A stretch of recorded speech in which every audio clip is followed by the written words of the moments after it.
ನಮಸ್ಕಾರ, ನಾನು ನಿಮ್ಮ ಗೆಳೆಯ ಶ್ರೈನ್ ಬ್ಲಾಗ್. ನಾವಿವತ್ತು ಶ್ರೀ ವಿನಾಯಕ ಆಯುರ್ವೇದ ಚಿಕಿತ್ಸಾಲಯಕ್ಕೆ ಬಂದಿದ್ವಿ. ಎಲ್ಲಿ? ಇಂದಿರಾನಗರ್, ಬ್ಯಾಂಗ್ಳೂರಲ್ಲಿ, ಧೂಪ್ನಳ್ಳಿ ಪಕ್ಕದಲ್ರಿ. ಇಲ್ಲಿ ನೋಡಿ ಗುರು, ಇವರು ಏನು ಸೂಪರಾಗಿ ಕಾನ್ಸೆಪ್ಟ್ ಮಾಡಿದ್ದಾರೆ. ಇವರು ಒಂದು ದೊಡ್ಡ ಆಶ್ರಮನೇ ಬಿಲ್ಡ್ ಮಾಡಿದ್ದಾರೆ. ಇಲ್ಲಿ ನೋಡಿ, ಪಕ್ಷಿಗಳು, ಮರ, ಎಷ್ಟು ಡೀಟೇಲಿಂಗ್ ಮಾಡಿದ್ದಾರೆ. ಈ ಡೆಕೋರೇಷನ್ ನೋಡಿದ್ರೇ ಗೊತ್ತಾಗತ್ತೆ. ನನ್ನ ಮುಂದೆ ಏನೋ ಹೇಳೋ ಅವಶ್ಯಕತೆ ಕೂಡ ಇಲ್ಲ. ಆದರೂ ಒಂದು ಚಿಕ್ಕ ಒಪಿನಿಯನ್ ಶೇರ್ ಮಾಡ್ತೀನಿ. ಇದು ನೋಡಿ, ಋಷಿಗಳು ಪುರಾತನ ಕಾಲದಲ್ಲಿ ಯಾವ ರೀತಿ ಚಿಕಿತ್ಸೆಗಳನ್ನು ಕೊಡ್ತಾ ಇದ್ರು ಅಂತ ತೋರಿಸ್ದಾಗ ಟ್ರೈ ಮಾಡಿದ್ರು. ಗಣೇಶ ನೋಡಿ ಎಷ್ಟು ಅದ್ಭುತವಾಗಿದೆ, ಎಷ್ಟು ಸುಂದರವಾಗಿದೆ. ಗಣೇಶ ನೋಡಿದ್ರೇ ಕೈ ಮುಗಿಬೇಕನ್ಸುತ್ತೆ. ಆಹಾ, ಗೌರಿ ಮಾತೆ ನೋಡಿ ಎಷ್ಟು ಸುಂದರವಾಗಿದ್ದಾರೆ. ಇಲ್ಲಿ ಏನು ಕಾನ್ಸೆಪ್ಟ್ ಅಂದರೆ ತುಳಸಿ ಕಟ್ಟೆಗೆ ಪೂಜೆ ಮಾಡ್ತಿದ್ದಾರೆ. ಗಣೇಶ ಮುಂದೆ ಒಂದು ಚಿಕ್ಕ ಬುಕ್ ಇಟ್ಟಿದ್ದಾರೆ.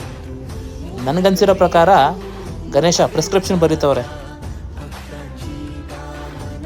ಇಲ್ಲಿ ನೋಡಿ, ಋಷಿಗಳು ಯಾವುದೋ ಪೇಷಂಟ್ಗೆ ಮೆಡಿಕೇಶನ್ ಕೊಡ್ತಾವ್ರೆ. ಅದನ್ನು ಎಷ್ಟು ಚೆನ್ನಾಗಿ ಡೀಟೇಲಿಂಗ್ ಮಾಡಿದ್ದಾರೆ. ಅಕ್ಕಪಕ್ಕ ಮೂಷಿಕ ವಾಹನಗಳು ನಡೆಸ್ತಾರ, ಅವ್ರ ಕಡೆಯಿಂದ ಸಹಾಯ ಮಾಡ್ತಾ ಇದ್ದಾರೆ, ಜಸ್ಟ್ ಲೈಕ್ ಹೆಲ್ಪರ್ಸ್. ಎಷ್ಟು ಡೀಟೇಲಿಂಗ್ ಆಗಿದೆ. ಮುಖ ನೋಡಿ, ಆ ಗಡ್ಡ ಆದರೂ ಆಗಲಿ.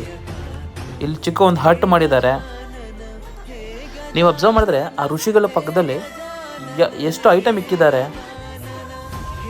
ಗೌರಿಯಮ್ಮ ತುಳಸಿ ಪೂಜೆ ಮಾಡ್ತಾ ಇದ್ದಾರೆ. ಗಣೇಶ ನೋಡಿ ಪ್ರಿಸ್ಕ್ರಿಪ್ಷನ್ ಬರೀತಾ ಇದ್ದಾರೆ. ನಮ್ಮ ಋಷಿ ಚೆಕಪ್ ಮಾಡ್ತಾ ಇದ್ದಾರೆ. ಎಷ್ಟು ಸುಂದರವಾಗಿದೆ ಋಷಿ. ಆ ಬ್ಯಾಕ್ಗ್ರೌಂಡ್ ಪೇಂಟಿಂಗ್ ಕೂಡ ನೋಡಿದ್ರೆ ಎಷ್ಟು ಸೂಪರ್ ಆಗಿದೆ. ಪೆಂಡಲ್ ನೋಡಿ ಎಷ್ಟು ಸೂಪರ್ ಆಗಿದೆ. ಗೈಸ್, ನಾನು ರಿಕ್ವೆಸ್ಟ್ ಮಾಡೋದು ಎಲ್ರಿಗೂ ಒಂದೇ, ಮಣ್ಣಿನ ಗಣೇಶ ಇಕ್ಕಿ. ವಿಡಿಯೋ ಇಷ್ಟ ಆದರೆ ಲೈಕ್ ಮಾಡಿ, ಶೇರ್ ಮಾಡಿ, ಸಬ್ಸ್ಕ್ರೈಬ್ ಮಾಡಿ. Thank you.